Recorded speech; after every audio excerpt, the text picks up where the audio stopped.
We are now joined by number 4 ranked UFC women's bantamweight, Julianna Peña. Our first question goes to Jay Anderson with Cape Side Press.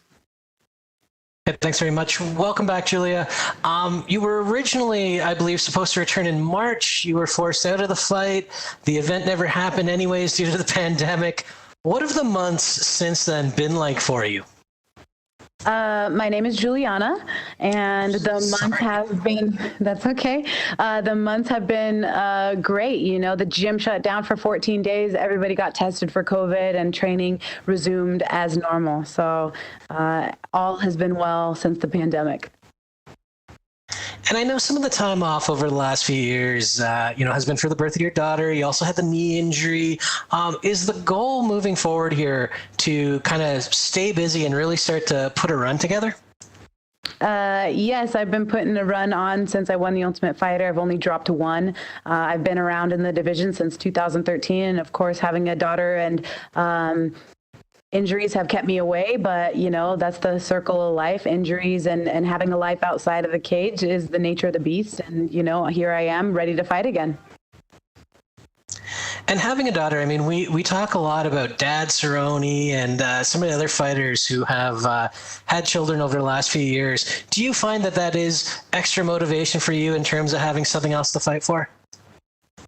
Definitely. I want to be able to give my daughter an example to follow. Sometimes, you give your kids all the advice in the world, but at the end of the day, what they're going to follow is your example. I want to give the example to my daughter that you can literally do anything that you set your mind to. And if she sees me working hard and reaching for my goals, then of course she is going to feel empowered to do the same in her life. Now, going into this, you are fighting the number 1 ranked bantamweight in Germaine here. She's coming off the title fight against Amanda. I know a lot of people are looking at the main event here like a title eliminator, but do you feel you could jump the line with a big performance against Germaine? Absolutely. Yes, I do. I feel like I'm the only clear-cut answer as far as titles are concerned. Amanda and I are going to fight either way, one way or the other. And albeit, God willing, I get my hand raised against Germaine. I feel like I'm the only one that should be in the title talks. All right. Well, looking forward to the bout this weekend. Last question for me. Obviously, this is your first fight of 2020, so your first Fight Island experience. What's it been like so far for you? Abu Dhabi's been great. They've been treating us like royalty. I have nothing but good things to say. I'm happy to be here. It's a place that I've always wanted to go that I can check off my bucket list. And, I'm so happy that MMA has granted me the opportunity to travel all over the world. So I can't really say enough good things about it. And it's an honor to be here and to be making history fighting here. All right. Well, thanks very much, Julia. And best of luck this weekend. Thank you.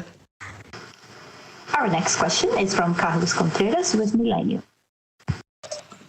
Hi, Juliana.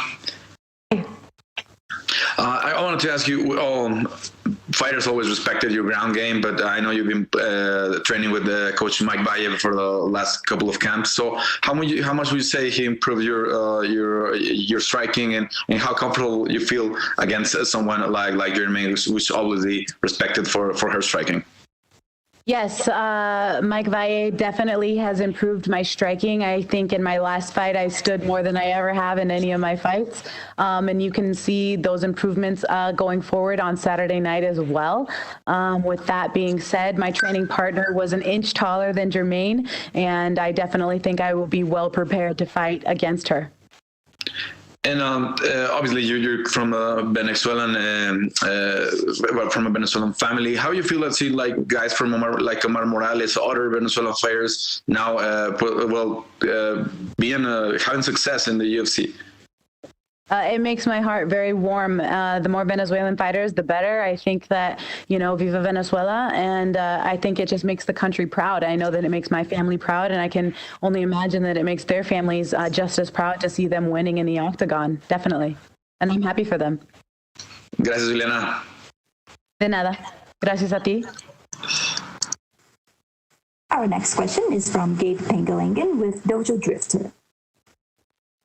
Hello, Juliana, the Venezuelan vixen, Peña. How are you doing? I'm good, Dave. How are you? I'm doing good. My name is Gab, though, but I'm glad to hear that you're doing great. Dave. I heard Dave. Somebody said Dave. Well, we could run with Dave for now. Given that, you're coming off a win over the former flyweight champ, Nico Montano, did you learn anything about yourself from that fight that, you've taken with you into training camp and into this next fight? Yes, definitely. I think I got my eye swollen shut there in the first round. And after that happened, I was like, hey, gee, okay, we're fighting. All right. Like, if that's what we're going to do, then that's what we're going to do. So I definitely think that, always being aware, tense, and in the zone and your surroundings is definitely important. And I can't at all for a second let up in that. Yeah, and I just actually noticed that given that you and Germaine are ranked higher than Irene and Holly, respectively, are you surprised at all that you and Germaine aren't the main event for this event?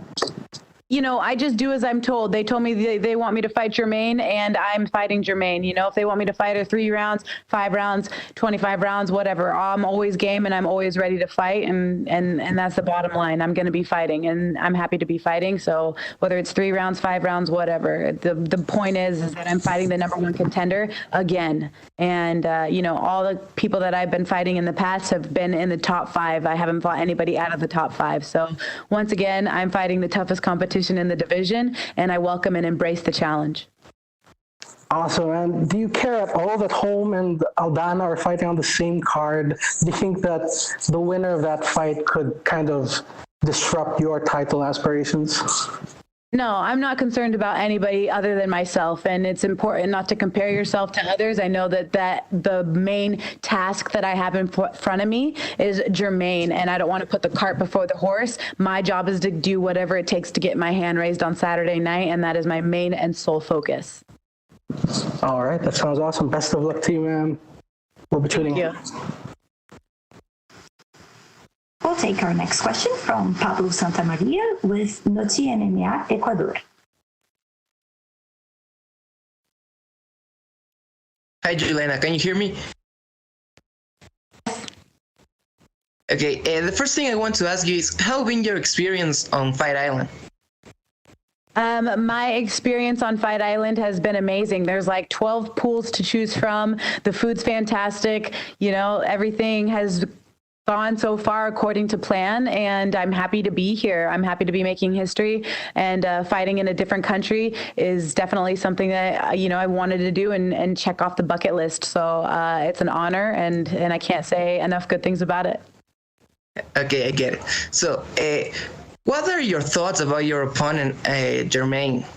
What do you think are his main strengths? I think Germaine's main strengths are definitely her striking. She is a fantastic striker. She's a former world champion for a reason. And I definitely think that, she's going to be the toughest fight that I've had to date.